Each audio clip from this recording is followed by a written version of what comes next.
तो मोदी जी को इतना हिम्मत किसने दिया? अमित शाह को इतना हिम्मत किसने दिया? बीजेपी को इतना हिम्मत किसने दिया? मुसलमानों उठो, संविधान को बचाओ, अपनी मस्जिदों को बचाओ, अपने मदरसों को बचाओ, उन कब्रिस्तानों को बचाओ। 70 साल से वक्फ की जमीन को हमने जिसको वोट दिया उन्होंने उसको लूटा। तो मोदी जी ने देखा कि जब मुसलमान को मुसलमान लूट ही रहा, क्यों ना गैर मुस्लिम होकर अब इस जमीन को लूटे। अगर हजारों सालों से कहीं कब्रिस्तान है और उसका पेपर हमारे पास नहीं है तो कलेक्टर वो जमीन को कब्जा कर लेगा। और उधर महाराष्ट्र में एक बहुत बड़े अमीर का घर वक्फ की जमीन पर बन गया। हमारे बैरिस्टर ओवैसी साहब ने वो बिल फाड़कर अमित शाह के मुंह में फेंक दिया। ये पहला विरोध था। तीसरा एहतजाज हम एमआईएम के लोग जमीन से कर रहे हैं। वो बैरिस्टर हैं, वो मोदी जी से ज्यादा पढ़े लिखे हैं, अमित शाह से ज्यादा पढ़े लिखे हैं, ममता बनर्जी से ज्यादा पढ़े लिखे हैं, राहुल गांधी ज्यादा पढ़े लिखे हैं। जिस दिन भारत का 25 करोड़ मुसलमान एमआईएम को वोट करेगा उस दिन ओवैसी साहब अकेला बिल फाड़ने के लिए नहीं रहेंगे, बल्कि असदुद्दीन ओवैसी साहब के साथ साथ 70 एमआईएम के सांसद भी होंगे जो ऐसे बिल को फाड़ेंगे और मोदी के मुंह में फेंकेंगे। तब देखना मेरे प्यारे हिंदू भाइयों, जिस भारत की तुम पूजा करते हो, जिस भारत को तुम माता कहकर भगवान मानते हो, चाइना ने उस भारत माता का अपमान किया है और नरेंद्र मोदी खामोश होकर तमाशा देख रहा है। और हम हिंदू और मुसलमानों ने जिस तरीके से भारत से अंग्रेजों को भगाया, आज इंशाल्लाह अगर हम लोग एक साथ आ गए तो चाइना को भी इस देश से भगा देंगे। भारत अल्हम्दुलिल्लाहि रब्बिल आलमीन वस्सलातु वस्सलाम अला सय्यदिल मुरसलीन व अला आलिहि व अस्हाबिहि अजमाइन अम्मा बाद। आज वक्फ अमेंडमेंट बिल 2024 जिसके पास होने से संविधान की हत्या कर दी गई है, वक्फ अमेंडमेंट बिल 2024 जिसको पास करके लोकतंत्र को खत्म करने की कोशिश की गई, वक्फ अमेंडमेंट बिल 2025 जिसको पास करके मुसलमानों की ज़मीन को कब्जा करने की साजिश की गई। हम ऑल इंडिया मजलिस इत्तेहादुल मुस्लिमीन बैरिस्टर असदुद्दीन ओवैसी साहब और स्टेट लीडर इमरान सोलंकी साहब के नेतृत्व में इस बिल के खिलाफ अपनी आवाज़ को बुलंद करके इस एहतिजाज को दर्ज कर रहे हैं। कितनी अफसोस की बात है कि 70 साल से मुसलमानों को न जाने कौन सा लॉलीपॉप दे दिया गया, कौन सा खजूर दे दिया गया, कौन सी अफ्तार पार्टी करवा दी गई, कौन सी बिरयानी बांटी गई कि वो मुसलमान फ्री का बिरयानी बटे, चाय बटे तो हजारों की तादाद में आ जाए, लेकिन वक्फ की जमीन की बात आ गई तो मुट्ठी बराबर लोग मौजूद हैं। लेकिन जो मुट्ठी बराबर लोग यहाँ मौजूद हैं उनको शर्मिंदा नहीं होना चाहिए। उनकी मिसाल वैसे ही है जैसा जंग बदर में साहबा कराम की थी। वह 313 थे, मुकाबले में 1000 थे, लेकिन अल्लाह सुब्हानहू व तआला की नजर में सबसे बुलंद मुकाम किसी को मिला तो वो 1000 काफिरों को नहीं बल्कि 313 मुजद्दिद मुसलमानों की थी। आप उन भीड़ से बेहतर हैं, आप उन भीड़ से बेहतर हैं जो एक बिरयानी और चाय में बिक जाते हैं। आप उस भीड़ से बेहतर हैं जो अपनी जमीन के साथ कॉम्प्रोमाइज कर लेते हैं। आप वो जिंदा जावेद लोग हैं जो अपने खास मकसद से नहीं आए हैं, कोई खास फायदा से नहीं आए हैं, बल्कि आप लोग वक्फ की जमीन की हिफाजत के लिए आए हैं। अब ये वक्फ बिल क्या है इसे अच्छा से समझिए ताकि विरोध करने में आपको मजा आए, ना कि हैरेसमेंट हो। देखिए इसकी तार 70 साल पहले से जुड़ी हुई है। जब भारत आजाद हुआ हम लोगों ने डिसाइड किया, हमारे बुजुर्गों ने डिसाइड किया कि मुसलमानों की कोई पार्टी नहीं होगी, कोई नेता नहीं होगा, हम अपना भरोसा गैर कौम के नेताओं पर जताएंगे। जिसके बाद क्या हुआ, अलग अलग राज्यों में अलग अलग पार्टियां संगठित हुई। उत्तर प्रदेश में मुसलमानों ने अपना भरोसा बहुजन समाज पार्टी, समाजवादी पार्टी को दिया। पश्चिम बंगाल के मुसलमानों ने अपना भरोसा सीपीएम को दिया, कांग्रेस को दिया, टीएमसी को दिया। उसी तरीके से भारत के अलग अलग राज्यों में मुसलमानों ने अलग अलग पार्टियों को भरोसा दिया। जो टिकट, जिन पार्टियों ने मुसलमानों को टिकट दिया और जिन मुसलमानों ने उनकी टिकट से पार्टी को जिताया, उनके नेता को जिताया, उन्हीं कांग्रेस के नेताओं ने, उन्हीं समाजवादी पार्टी के नेताओं ने, उन्हीं पार्टियों के नेताओं ने हमारी जमीन को हड़प ली। तो 70 साल से वक्फ की जमीन को हमने जिसको वोट दिया उन्होंने उसको लूटा। तो मोदी जी ने देखा कि जब मुसलमान को मुसलमान लूट ही रहा है और मुसलमान खामोशी से देख रहा है, उसे फर्क नहीं पड़ रहा, यह कौम मुर्दा हो चुकी है, तो हम क्यों ना गैर मुस्लिम होकर अब इस जमीन को लूटे। और आज मोदी जी ने यह कानून लाकर इसमें प्रावधान डाल दिया, एक अमेंडमेंट डाल दिया कि अब वक्फ बाय यूजर नहीं चलेगा। अगर हजारों सालों से कहीं कब्रिस्तान है और उसका पेपर हमारे पास नहीं है तो कलेक्टर वो जमीन को कब्जा कर लेगा और वो जमीन सरकारी संपत्ति हो जाएगी। 10 लाख एकड़ जमीन में भारत में अधिकतर जमीन में पेपर नहीं है, क्योंकि 1400 साल और 1000 साल से कोई पेपर लेकर नहीं सोता है। वो वक्फ बाय यूजर था, वो हमारे कब्जे में है। हमारे बाप दादा की पैसों की जमीन थी जो अल्लाह ताला के नाम से वक्फ हो चुकी है और उसमें खिदमत के काम चल रहे हैं। उसमें मस्जिद है, मदरसा है, खानका है, यतीम खाना है, कब्रिस्तान है और दिगर फैसिलिटी के समान है। लेकिन अब इस पर बुरी नजर पड़ गई मोदी जी की। तो मोदी जी को इतना हिम्मत किसने दिया? अमित शाह को इतना हिम्मत किसने दिया? बीजेपी को इतना हिम्मत किसने दिया? योगी आदित्यनाथ, विश्व हिंदू परिषद, इतना हिम्मत किसने दिया? वो आप लोगों ने दिया है, क्योंकि आप लोग सोए हुए हैं। अरे सोए हुए अल्लाह माफ करे, आप लोग मर चुके हैं। आपकी जमीन मर चुका है, आपकी जमीनें लूटी जा रही थी और आप खामोशी से तमाशा देख रहे थे। उधर महाराष्ट्र में एक बहुत बड़े अमीर का घर वक्फ की जमीन पर बन गया और महाराष्ट्र के मुसलमानों ने जिसको वोट दिया उन्होंने मिलकर वो वक्फ की जमीन को कब्जा करने में मदद की। बंगाल में कितनी ऐसी वक्फ की जमीन है जिन पर कब्जा हो चुका है। टीएमसी सरकार भी खामोश, मुसलमान भी खामोश। पूरे भारत में वक्फ की जमीन को लूटा जा रहा है। बस नया यह होगा कि कल तक मुसलमानों की जमीन मुस्लिम नेता लूट रहा था, अब बीजेपी के नेता लूटेंगे। तो हम मुसलमानों को मायूस नहीं करना चाहते हैं। अब परेशान मत होइए कि अब हमारी जमीन का क्या होगा, वक्फ बिल पास हो चुका तो क्या होगा। हम लोग आपको सॉल्यूशन देने आए हैं। वक्फ बिल पास जरूर हुआ है लेकिन वो वापस भी होगा। बस आप सब हमारी बात सुनिए और इमाम का साथ दीजिए। वो ऐसे होगा कि जब पार्लियामेंट में मेजॉरिटी का घमंड दिखाते हुए बीजेपी ने अनकॉन्स्टिट्यूशनल बिल पास किया, तब हमारे बैरिस्टर ओवैसी साहब ने वो बिल फाड़कर अमित शाह के मुंह में फेंक दिया। ये पहला विरोध था।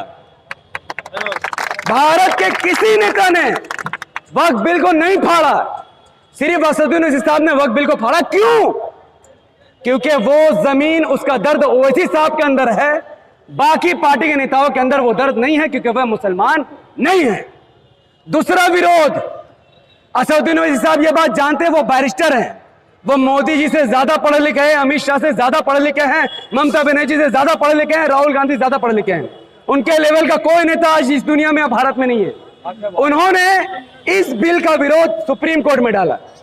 उन्होंने कहा सुप्रीम कोर्ट से कि यह बिल चूंकि संविधान के खिलाफ है और संविधान को बचाने की जिम्मेदारी जितना एक आम भारतीय नागरिक की है उससे कहीं ज्यादा जिम्मेदारी सुप्रीम कोर्ट की है।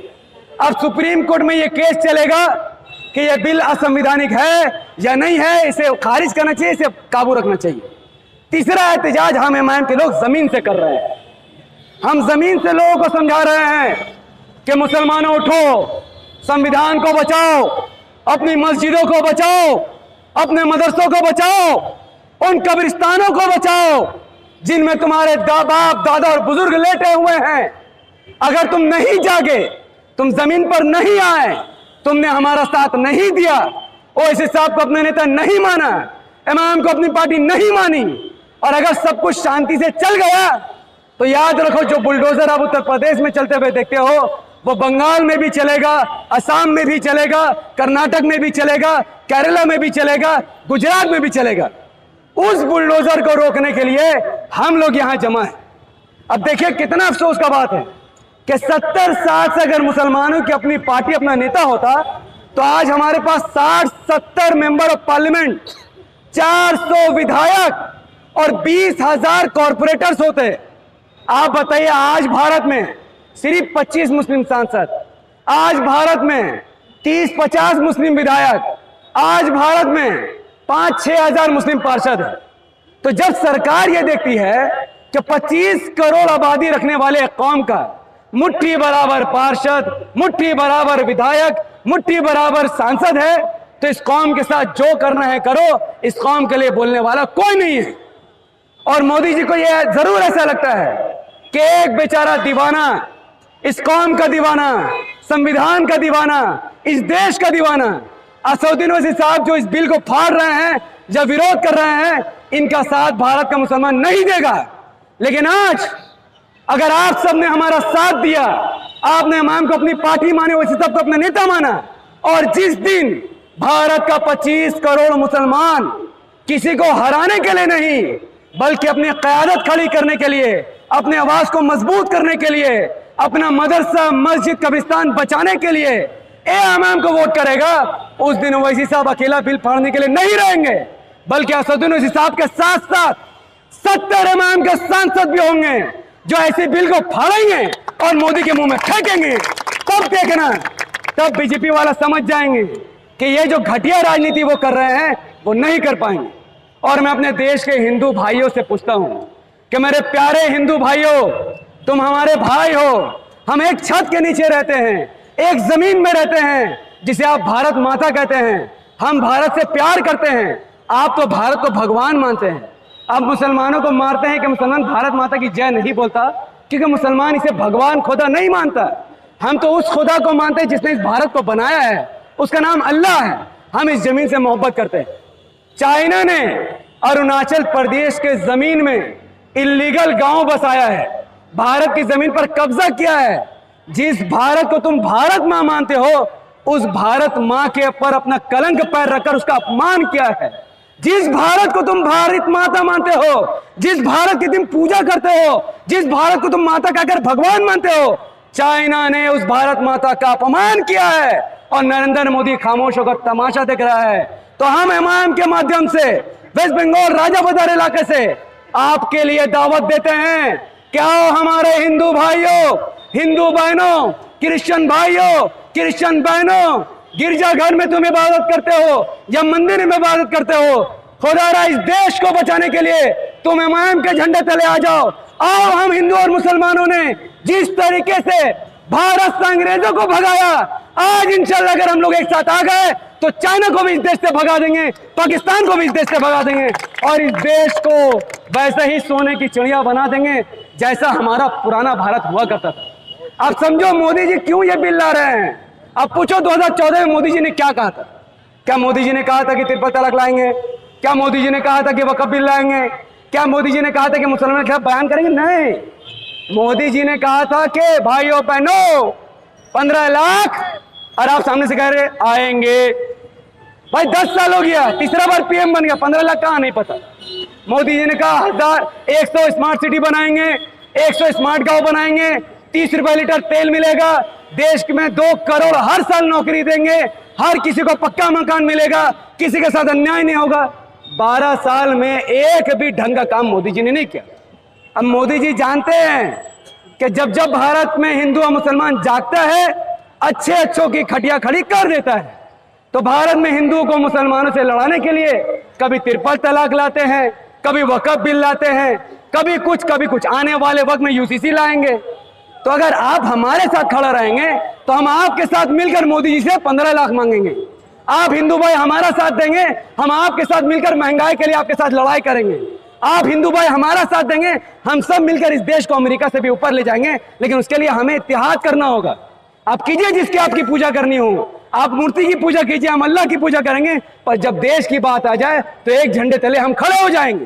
क्योंकि हमारा देश बर्बाद हो रहा है, महंगाई से गरीब घर नहीं चला पा रहा है, एक आम इंसान अपने बच्चे को अच्छे स्कूल में नहीं पढ़ा पा रहा है।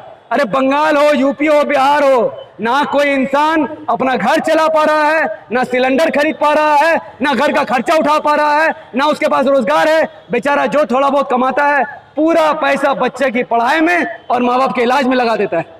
और हम एमआईएम वाले कोई धर्म की राजनीति नहीं करना चाहते हैं। बंगाल हो या भारत का हर राज्य में एमआईएम का एक ही मकसद है, सिर्फ एक, गरीबों को अच्छा स्कूल मिले, गरीबों को अच्छा हॉस्पिटल मिले, इंस्टीट्यूट बने, रास्ते से गड्ढा खत्म हो जाए, करप्शन खत्म हो जाए और ये देश वैसा ही महान देश बन जाए जैसा महान देश एक टाइम में हुआ करता था। तो मैं अपनी बात को खत्म करता हूं इस उम्मीद से कि मेरी बात आपको समझ आई होगी और आप सब इंशाल्लाह उस बात पर अमल करेंगे। चाहे से यहाँ के प्रशासन ने कितनी भी कोशिश की थी कि ये चीज़ ना हो, ये पब्लिक मीटिंग ना हो, कोई मुसलमानों को जगाने के लिए खड़ा ना हो। और आज भी कुछ जगह माइक है, कुछ जगह नहीं है। तो मैं ऐसे लोगों को बताना चाहता हूँ, आपको लगता होगा कि आवाज़ माइक के ज़रिए से पहुँचती है। हमारा ईमान यह है कि अल्लाह ताला जब लोगों के दिलों को फेरता है तो हर घर में हक इंसाफ की आवाज़ पहुँच जाती है। वाखिर दवाना अनिल हम्दुलिल्लाहि रब्बिल आलमीन। अस्सलामु अलैकुम व रहमतुल्लाहि व बरकातहू।